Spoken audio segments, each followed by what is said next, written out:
My name is Danielle, and I just turned 28.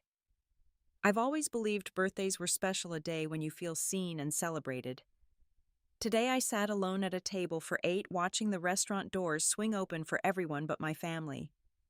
When I finally called my mom, her words cut deeper than any knife.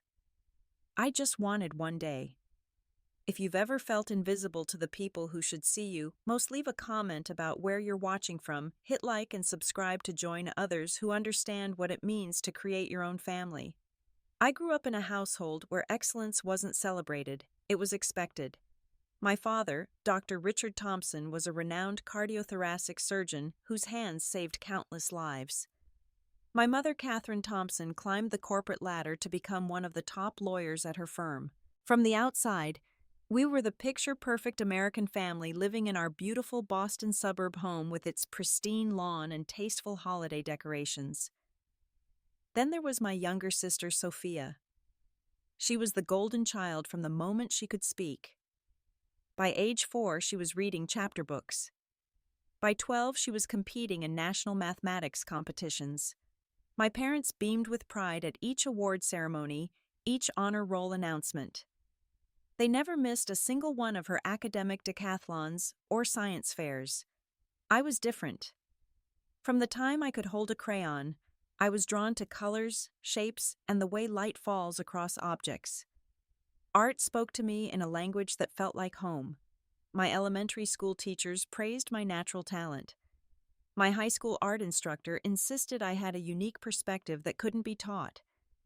But in our household, art was considered a hobby, not a calling. "Drawing is lovely, Danielle," my mother would say when I showed her a piece I'd worked on for weeks. "But how will that get you into a good college?" She'd barely glance up from her legal briefs.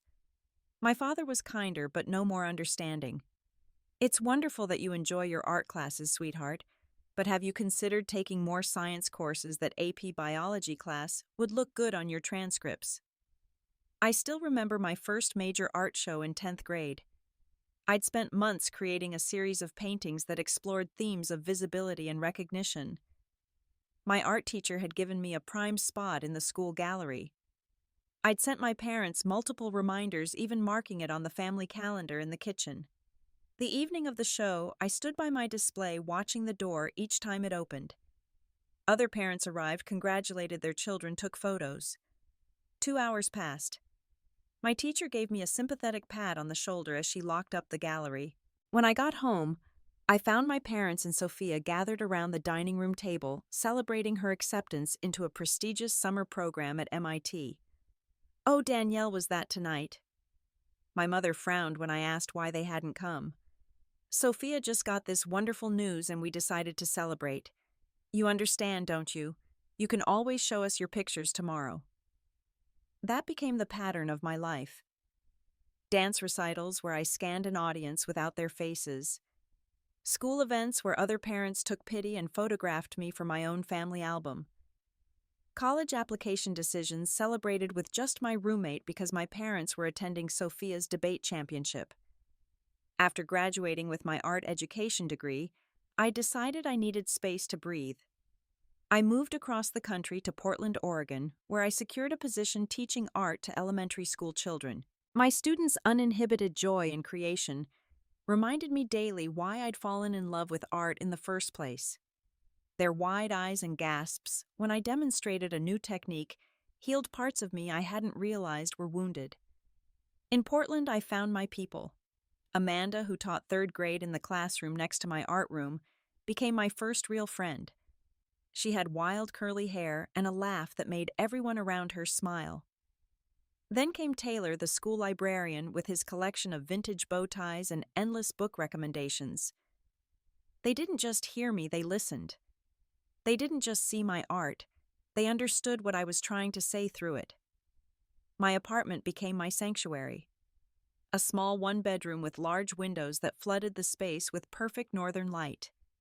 I filled it with plants, thrift store furniture I'd refinished myself, and my own artwork hanging on every wall. For the first time, I felt like I was creating a life that was authentically mine. Contact with my family dwindled to obligatory holiday calls and the occasional text message. It hurt, but in some ways the distance was easier than the constant reminder of my invisibility when in their presence. Then Sophia got engaged to her college sweetheart, a neurosurgeon, who my parents instantly adored. The engagement seemed to soften everyone. My mother called more frequently sometimes just to chat. My father sent me an expensive set of professional-grade watercolors for Christmas with a note that said, "For our artist." Sophia herself reached out to repair our strained relationship, admitting she'd been oblivious to how differently we'd been treated. When my 28th birthday approached, I felt hopeful. Maybe we had all grown.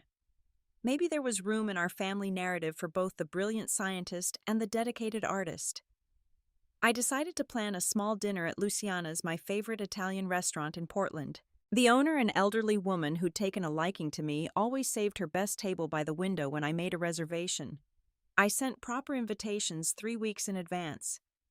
My parents responded with a phone call saying they'd love to come and would book flights right away.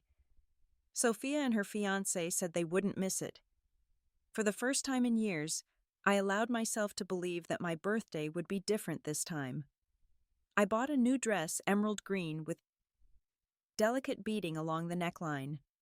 I splurged on a hair appointment, deciding to try something different with loose curls framing my face.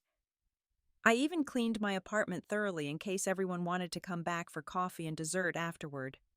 The morning of my birthday, my phone lit up with messages from Amanda Taylor and my other Portland friends. My students had made me a card with 28 handprints forming a rainbow. But from my family, there was only silence. I told myself they were probably traveling or busy getting ready. They wouldn't forget. Not after they'd promised. Not this time. I arrived at Luciana's 15 minutes early, my stomach fluttering with equal parts excitement and anxiety. Luciana herself showed me to the special table she'd reserved, a round one by the large window overlooking the garden. Fresh flowers sat in a small crystal vase, and the table was set for 8, just as I'd requested. 4 places for my family, 3 for my closest Portland friends who would join us for dessert, and 1 for me. Special occasion tonight, yes. Luciana smiled, her Italian accent still strong, despite decades in Portland. My family is flying in for my birthday, I said, unable to keep the pride from my voice. They've never been to Portland before. Ah, familia, most important thing in life. I bring special wine on the house. As the minutes ticked by, I found myself reflexively smoothing my new dress, checking my lipstick in my compact mirror, rearranging the silverware. The restaurant began to fill with the dinner crowd. Each time the door opened, my head snapped up with anticipation, only to feel a small pang of disappointment when the faces weren't familiar. By 6:15, 15 minutes past our reservation time, I sent a casual text to everyone. At Luciana's, got the window table, can't wait to see you all. The server came by, a kind young woman named Jessie, who I recognized from previous visits.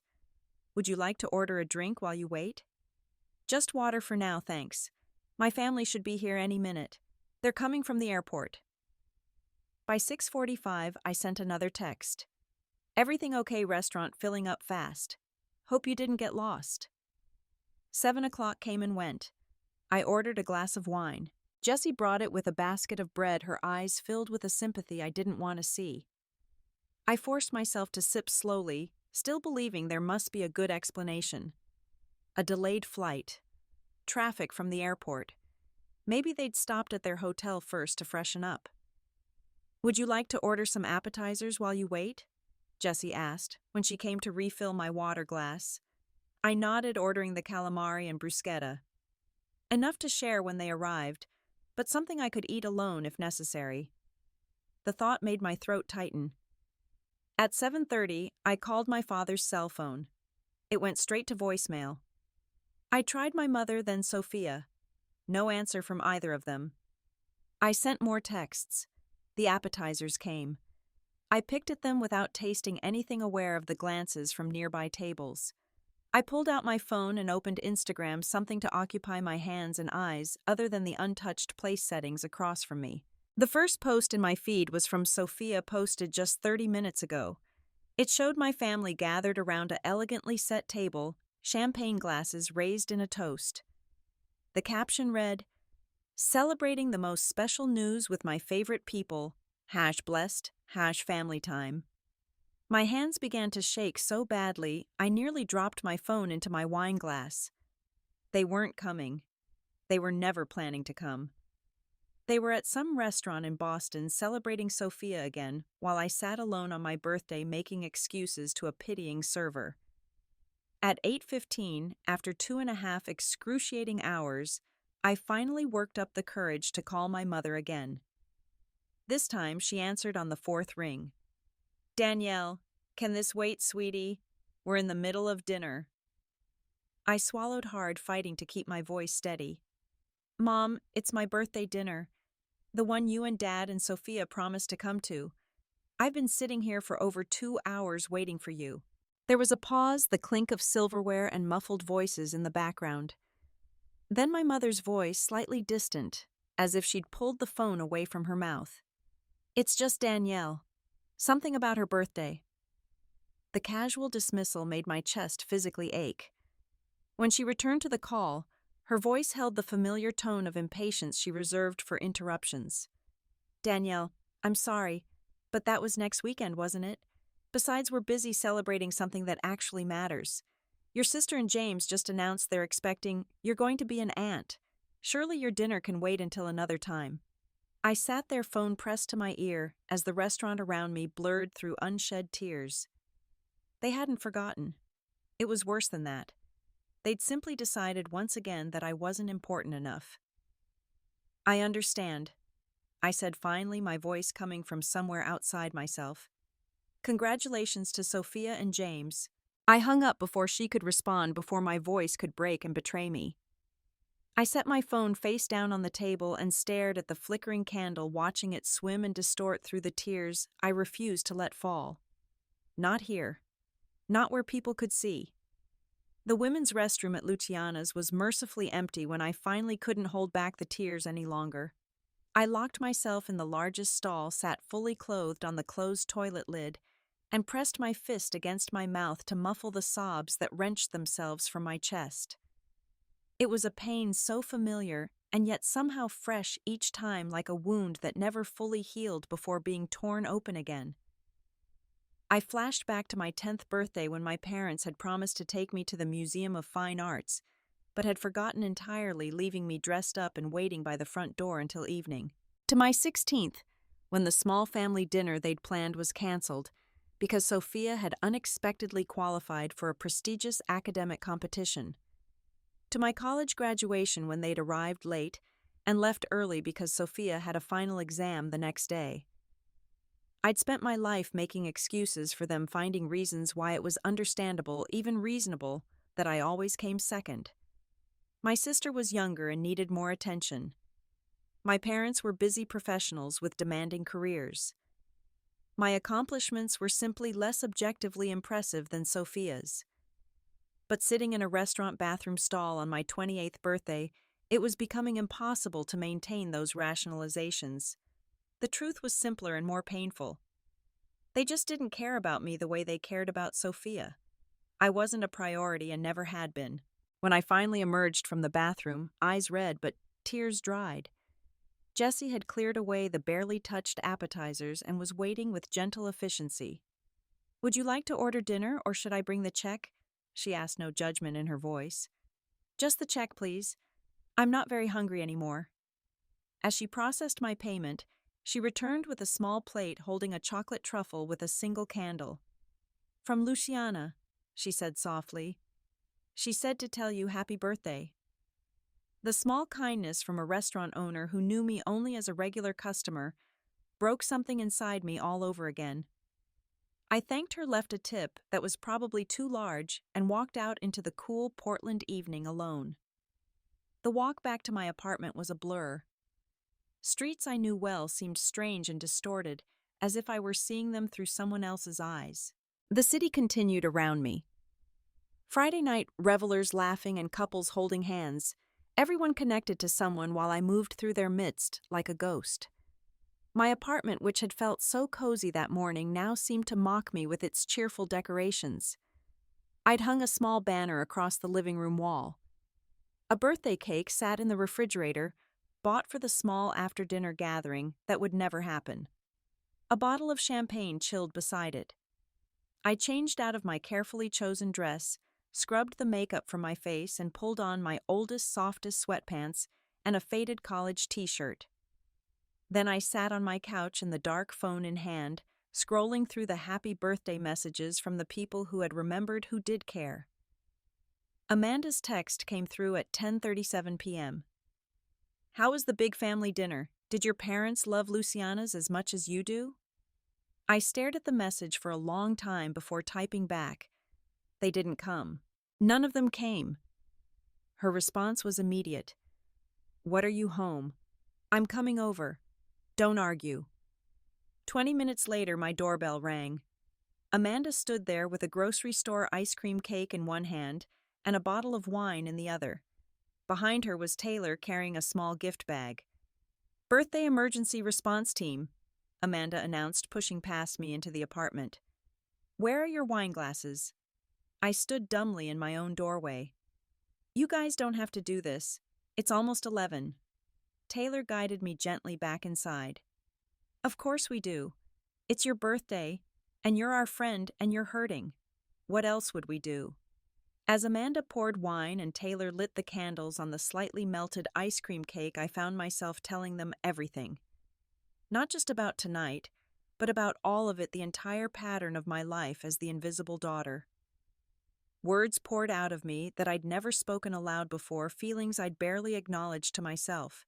I keep thinking if I just accomplish enough, or if I'm understanding enough of their limitations, or if I need them less obviously, they'll finally see me, I said, wine glass cradled between my palms. But they never do, and I don't know how to make them. "Honey," Amanda said, tucking her legs underneath her on my couch, "you can't make someone see your worth. They either do or they don't. And that's about them, not about you." Taylor nodded. "My therapist calls it looking for water in an empty well. You keep going back to the same dry source, hoping this time there will be something to drink. The thing is," Amanda continued, cutting generous slices of cake, "your parents are missing out on knowing an incredible person. That's their loss, though I know it doesn't feel that way." "She's right," Taylor said. "Do you know what my favorite thing about you is? When you talk about your students' art projects, you light up from within. You see possibility and beauty in everything. Your parents are missing that light because they're too busy looking elsewhere." For the first time that day, I felt a genuine smile form on my lips. "When did you get so wise, Taylor?" "Librarians know everything," he deadpanned. "It's our superpower." We ended up having an impromptu midnight birthday party right there in my living room. We ate ice cream cake that had melted into more of a sundae. We drank wine and shared stories. Amanda told us about her own complicated relationship with her mother.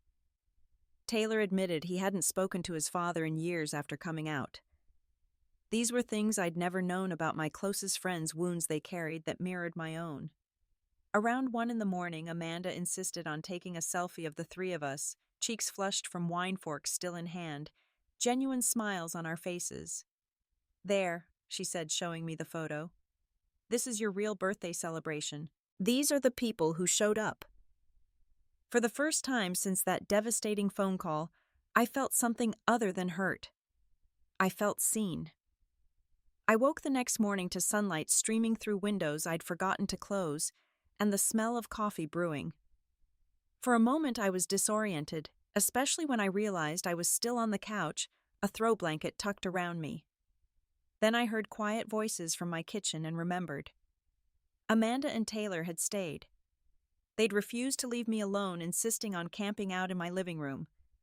Now they were moving quietly around my kitchen, trying not to wake me while they made breakfast. I sat up, running a hand through my tangled hair, and felt something shift inside me. A clarity I hadn't expected.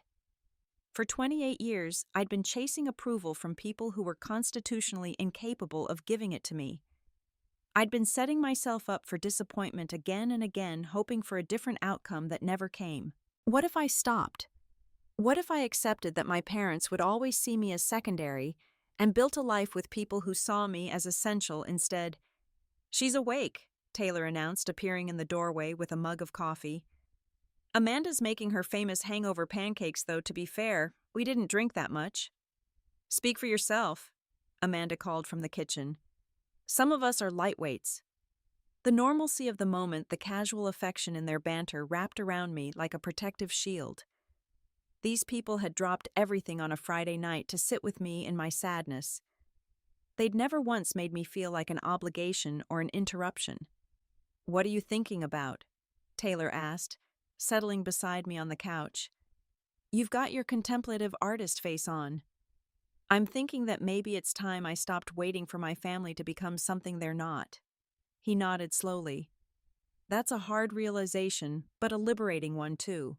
Amanda appeared with a stack of pancakes. "Whatever you decide, we're with you. And by the way, we're having a proper birthday celebration for you tonight. No arguments." "I'm working tonight," I protested weakly. "No, you're not. I already texted your manager at the gallery and told him you had a family emergency," which, by the way, is absolutely true. The day unfolded with the gentleness I needed. We ate pancakes and watched bad reality TV. I took a long shower and put on clothes that made me feel good, not clothes meant to impress anyone else. By late afternoon, my apartment had filled with more people. James from my figure drawing class brought his guitar. Diana from the apartment upstairs came with homemade guacamole. Marissa, a former student now in high school, who sometimes helped at the gallery, arrived with a painting she'd made just for me. It wasn't the birthday I'd planned, but as I looked around my living room at these people who'd chosen to be there, I realized it was better. There was no tension, no need to make myself smaller, no watching my words to avoid disapproval. Just genuine connection with people who wanted nothing from me except my authentic self. When Amanda insisted on taking another group photo, all of us crowded together in my small living room, arms around each other, laughing at trying to fit everyone in the frame. I felt a surge of something that felt surprisingly like gratitude. Not for what I'd lost, but for what I'd found instead. Later, when everyone was occupied with music and conversation, I took my phone and looked at the photo Amanda had sent me. There I was in the center, surrounded by people whose eyes held genuine affection. Without overthinking it, I uploaded the picture to Instagram and wrote a simple caption, "Grateful for the family that chose me." My finger hovered over the screen as I considered whether to tag my parents and Sophia. A small hurting part of me wanted them to see what they'd missed, to feel even a fraction of the exclusion I'd felt. But that felt petty, like using these genuine connections to make a point. In the end, I tagged only the people who were actually in the photo, the ones who had shown up. Within minutes, the post started getting likes and comments. My Portland friends, of course, but also former classmates, distant relatives, and colleagues. Messages of birthday wishes and affirmations of the family we create for ourselves. I felt a warmth spread through my chest that had nothing to do with the wine I'd been sipping. Then my phone rang. Sophia's name and face appeared on the screen. I stepped onto my small balcony to take the call. "Danielle, are you okay?" My sister's voice held concern, but also something else. Guilt, maybe? "I'm fine," I said, surprised to find that I mostly meant it. "Just celebrating my birthday with friends." "I saw your post," she said, her voice smaller now. "Mom and Dad are pretty upset about it." Of course they were upset. Not about missing my birthday, but about how it might look to others. "I didn't say anything negative," I pointed out. "I just posted a photo with the people who were here for my birthday." But the caption, "Danny," about chosen family, everyone can read between the lines. I leaned against the balcony railing, looking out at the Portland skyline. Maybe they should be asking why those lines exist to read between Sophia. "They had no idea it was important to you," she said, but her tone lacked conviction. "Mom said she told you we were celebrating my pregnancy news." After I'd been sitting alone in a restaurant for hours, I said, keeping my voice level. After I'd sent multiple texts and calls that everyone ignored. After I'd watched you post about your special family celebration without any acknowledgement that it was my birthday or that you'd all promised to be here. Silence stretched between us. Then, I didn't realize it was that bad. I'm sorry, Danny. For the first time in our relationship, I didn't rush to make her feel better, to smooth things over, to be the understanding one. Instead, I simply said, "Thank you for the apology. I appreciate it. Are you going to take the post down? Mom's really upset." "No," I said with a certainty that surprised me. "I'm not. There's nothing untrue or unkind about celebrating the people who showed up for me." "Mom says," Sophia began, but I cut her off. "I need to get back to my guests now. Congratulations again on your pregnancy. That's wonderful news." I ended the call before she could respond and rejoined the party, pushing thoughts of my family to the back of my mind. Tonight was about joy, not hurt. About presence, not absence. It was nearly midnight when everyone finally left with hugs and promises to get together again soon. As I closed the door behind the last guest, I felt exhausted but at peace. Whatever happened with my family, I knew now that I wasn't alone. That was worth celebrating. 3 hours after posting that photo, an insistent knocking jolted me from sleep. Disoriented, I stumbled to the door in the t-shirt and shorts I'd fallen asleep in, squinting at the clock on my microwave. Just past 3 in the morning. Through the peephole, I saw my parents standing in the hallway. My mother's arms were crossed tightly over her chest, her face set in the expression I knew meant she was furious. My father stood slightly behind her, his face harder to read in the dim hallway light. For a moment, I considered pretending I wasn't home. But they'd clearly seen the light go on when I'd gotten up, and knowing my mother, she would stand there knocking all night if necessary. I opened the door but didn't step back to invite them in. "Mom, Dad, it's the middle of the night. What are you doing here?" My mother pushed past me into the apartment without waiting for an invitation. "What were you thinking posting that passive-aggressive nonsense on social media? Do you have any idea how embarrassing that was?" My father followed more hesitantly, offering me an awkward pat on the shoulder as he passed. "Your mother was very upset, Danielle. We caught a red eye." I closed the door slowly, trying to process the fact that my parents had flown across the country, not because they'd missed my birthday, but because I dared to post a happy photo without them. "I'm sorry you felt embarrassed," I said, defaulting to the apology that had been my first response for as long as I could remember. "That wasn't my intention." "Then what exactly was your intention?" My mother paced my small living room, taking in the birthday decorations still hanging on the walls, the empty wine glasses and plates I hadn't yet cleaned up. "To publicly shame your family, to make it look like we abandoned you." "Catherine," my father interjected, "perhaps we should all sit down and discuss this calmly." My mother whirled on him. "Don't start, Richard. This is exactly why she pulls these stunts, because you always coddle her." The familiar dynamic unfolded before me. My mother's anger, my father's ineffectual attempts at peacemaking, and my own shrinking presence. Except this time, something about it struck me as absurd. They had flown across the country not to celebrate my birthday or apologize for missing it, but to chastise me for daring to celebrate without them. "It wasn't a stunt," I said, my voice stronger than I expected. "I was celebrating my birthday with the people who were actually there." "Don't take that tone with me," my mother snapped. "We have always supported you, even with your—" She gestured vaguely at the paintings on my walls. "Art hobby. It's my career, Mom, and you've never supported it. We paid for your college education. For a degree you constantly reminded me was impractical. And then you didn't even attend my graduation because Sophia had an exam the next day." My mother's eyes narrowed. "You've always been jealous of your sister's achievements. This attention-seeking behavior has got to stop, Danielle. You're 28 years old, for God's sake." Something inside me, some dam that had held back years of hurt and disappointment, finally broke. "Attention-seeking, is that what you think this is about? I just wanted my family at my birthday dinner. The dinner you all promised to attend, and then didn't even bother to call and cancel. I sat in that restaurant for almost 3 hours, Mom. I watched the door every time it opened, hoping it would be you." My father shifted uncomfortably.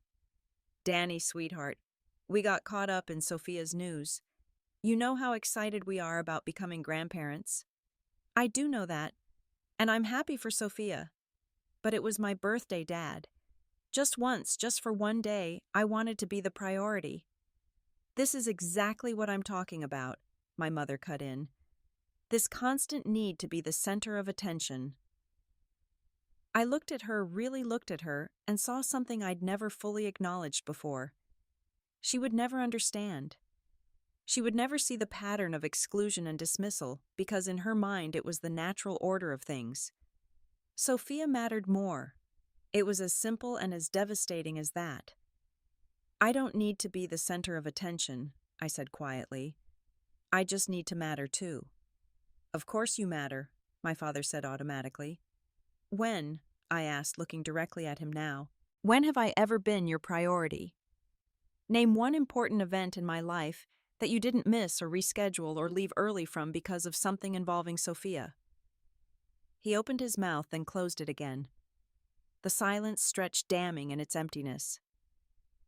That's what I thought, I said. This is ridiculous, my mother declared.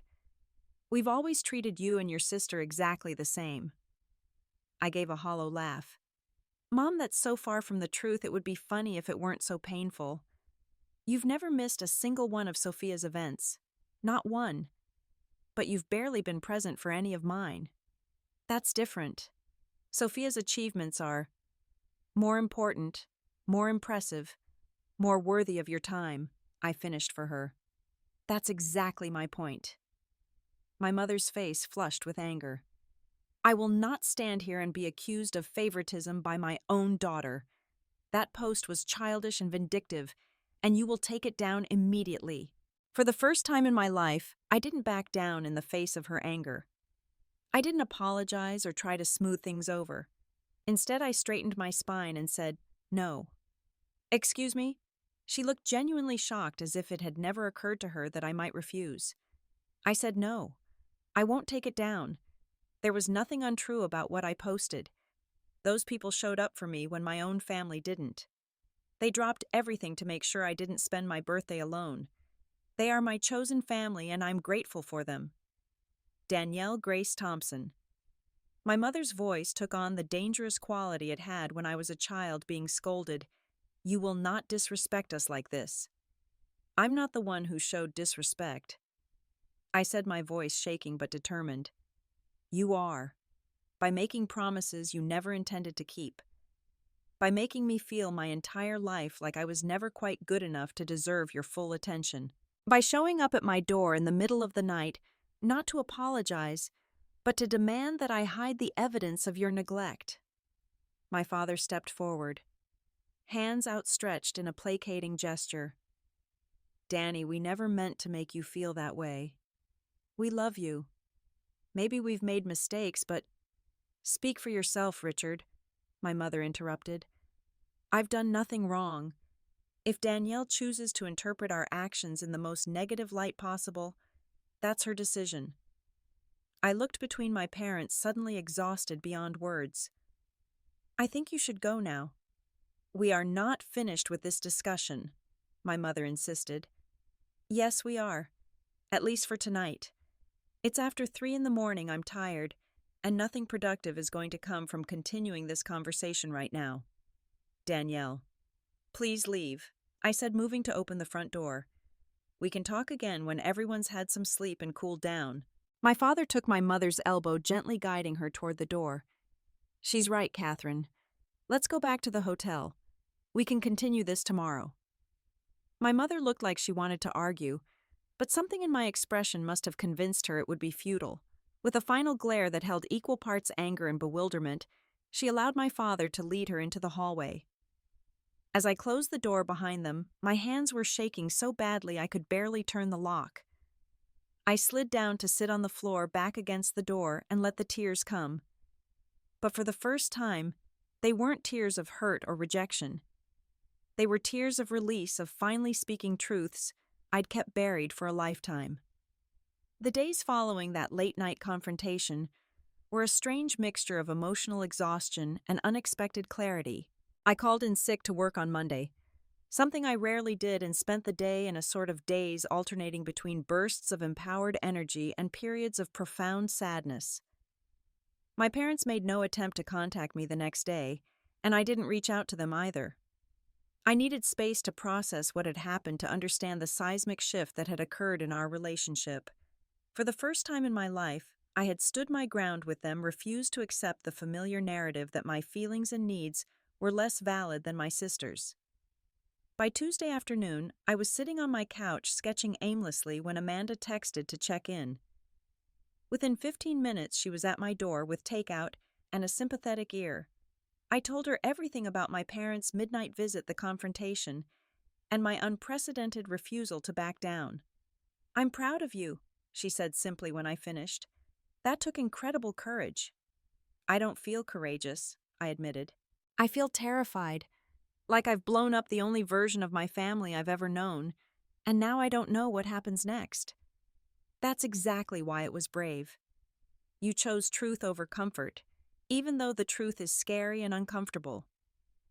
That evening, Sophia called again. Her voice was subdued, caught between family loyalties. "Mom and Dad are still in Portland," she said. "Dad says they're staying at the Nines. Have they told you what happened?" "Some of it," she hesitated. "Dad's version and Mom's version are pretty different." "And which do you believe?" Another pause. "I don't know, Danny. I've never seen Mom like this. She keeps saying you've always been oversensitive, but Dad, he's been really quiet. He asked me if I thought they'd favored me growing up." "And what did you say?" I held my breath, uncertain if I wanted to hear her answer.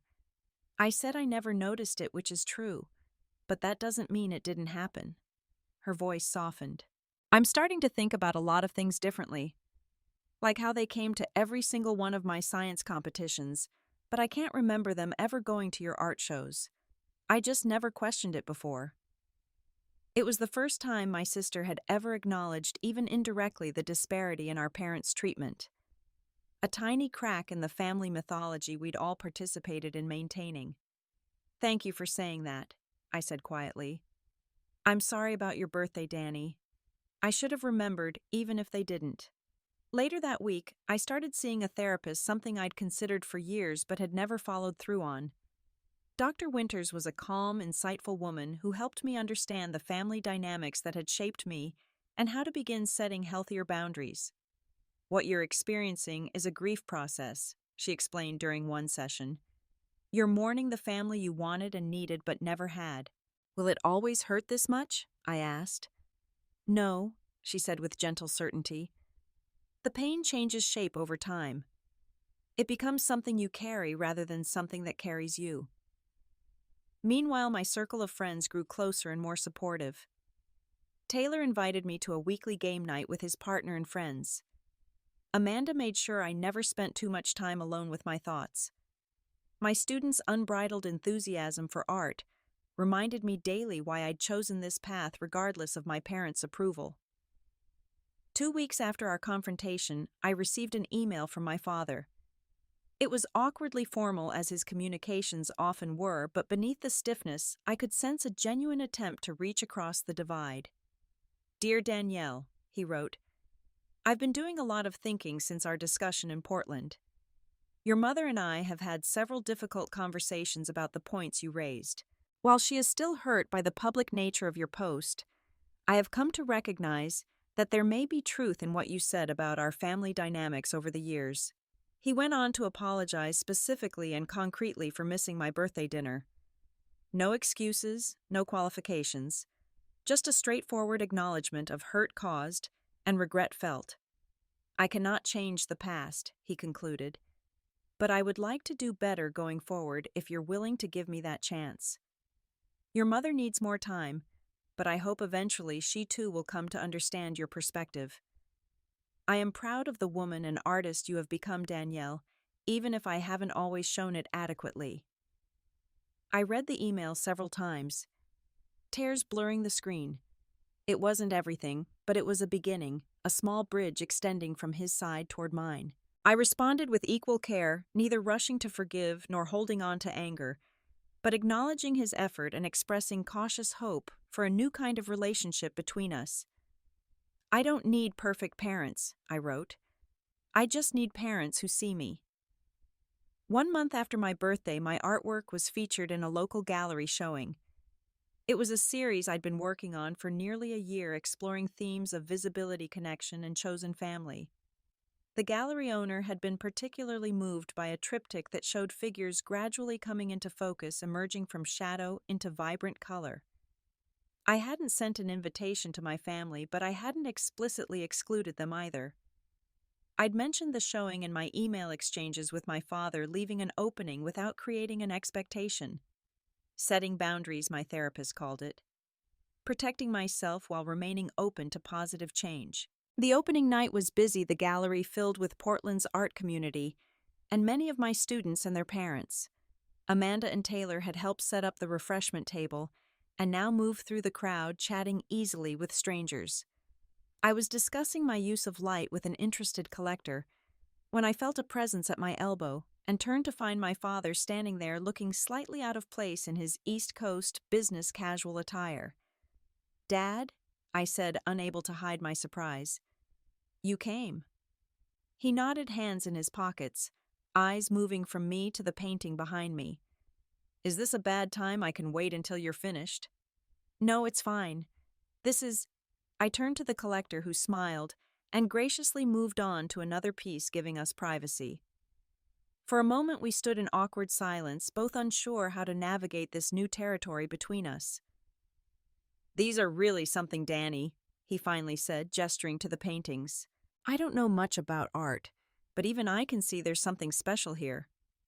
"Thank you," I said, genuinely touched by his effort. "Where's Mom?" "At the hotel. She's not ready yet." He looked apologetic. "She's struggling with all of this more than I am." "I understand." And surprisingly, I did. My mother's entire identity was wrapped up in a certain narrative about our family, about her success as a parent. My challenge to that narrative threatened something fundamental in her self-concept. "Would you show me around?" my father asked hesitantly. "Explain your work to me. I'd like to understand it better." As I guided him through the gallery, explaining my techniques and inspirations, I watched his face carefully. For the first time, I could remember he was truly looking at my art, asking questions, listening to the answers. There was no checking his watch, no distracted glances at his phone. Just presence, attention, genuine interest. "I never realized how much thought goes into each piece," he said as we paused before a particularly complex canvas. "Or how much of yourself you put into them." "That's the point of art, Dad. It's communication. Expressing things that can't always be put into words." He nodded slowly, then gestured to the triptych that anchored the show. "Like this one. It's about feeling invisible, isn't it? And then finally being seen." Something caught in my throat at his simple but accurate interpretation. Yes, exactly. Later, over coffee at a quiet cafe near the gallery, my father shared what had been happening since our confrontation. "Your mother and we've been having some difficult conversations. She doesn't see things the way you do, the way I'm starting to. But she's agreed to try family therapy when we all feel ready." Really? Mom agreed to therapy. It was hard to imagine my mother, with her fierce pride and self-certainty, willingly putting herself in a position to be critiqued or questioned. "It took some convincing," he admitted with a slight smile. "But I think underneath her anger she's afraid. Afraid that she's failed you somehow, and by extension failed herself. Your mother has always held herself to impossibly high standards, and transferred those to Sophia," I said quietly. He nodded, looking down at his coffee cup. "Yes, and perhaps that wasn't fair to either of you." "It wasn't," I agreed. "But recognizing that is a start. Your sister misses you, you know. She calls me every day asking if we've spoken, if there's been any progress." "I miss her too," I admitted. "This isn't her fault. She didn't create the dynamic, she just benefited from it. She's trying to understand. We all are." He reached across the table and briefly touched my hand, a gesture so uncharacteristic I almost pulled back in surprise. "I'm proud of you, Danielle. Not just for your art, though that's remarkable. I'm proud of your courage in forcing us all to face some uncomfortable truths. It wasn't everything. It wasn't a complete healing of decades of hurt and neglect. But sitting across from my father in that cafe, seeing genuine effort in his eyes, I felt something shift inside me. A cautious hope that perhaps we could build something new from the rubble of what had been broken. The next few months brought small, incremental changes. My mother eventually sent a stiff but sincere apology by email, acknowledging that while she might not see things exactly as I did, she was sorry for the hurt I'd experienced. Sophia and I began having regular video calls, rebuilding our relationship on more equal footing. My father sent articles about art exhibitions he thought might interest me and asked questions about my teaching methods. 6 months after that disastrous birthday, we attempted a do-over dinner when my parents and Sophia visited Portland together. It wasn't perfect. There were moments of tension, old patterns threatening to reassert themselves. But there were also moments of genuine connection, of being seen and heard in ways I'd always craved. The most telling moment came when Amanda and Taylor joined us for dessert, my two worlds colliding for the first time. I watched my chosen family and my birth family interact, finding unexpected points of connection. My father and Taylor discovered a shared love of historical documentaries. My mother, despite her initial reserve, seemed genuinely charmed by Amanda's forthright humor. Sophia and I exchanged glances across the table, a silent acknowledgement of the strange new territory we were navigating together. As the evening wound down, my father raised his glass in a toast. "To Danielle," he said simply. "Happy birthday, 6 months late. We're glad to be here with you."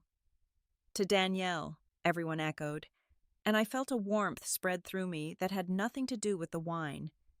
It wasn't the ending of a fairy tale where all hurts are magically healed and forgotten. It was messier, more complicated, more real. There would still be difficult conversations ahead, moments of misunderstanding and old pain resurfacing. Building healthier relationships would be an ongoing process, not a destination we could reach and then relax. But sitting at that table, surrounded by people who were all making an effort, who all wanted to be there, I realized something profound. My worth had never actually depended on my parents' recognition. It had been there all along, whether they saw it or not. The most precious gift I'd given myself that painful birthday was not the confrontation with my family, though that had been necessary.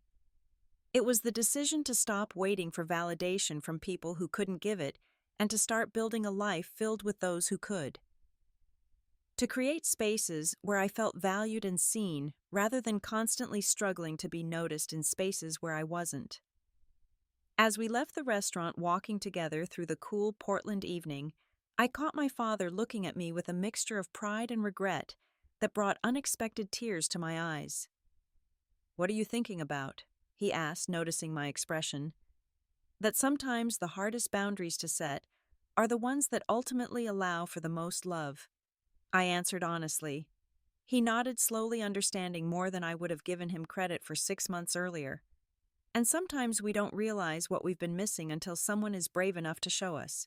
Have you ever had to stand up to family members who didn't see your worth? How did you find the courage to set boundaries while leaving room for healing?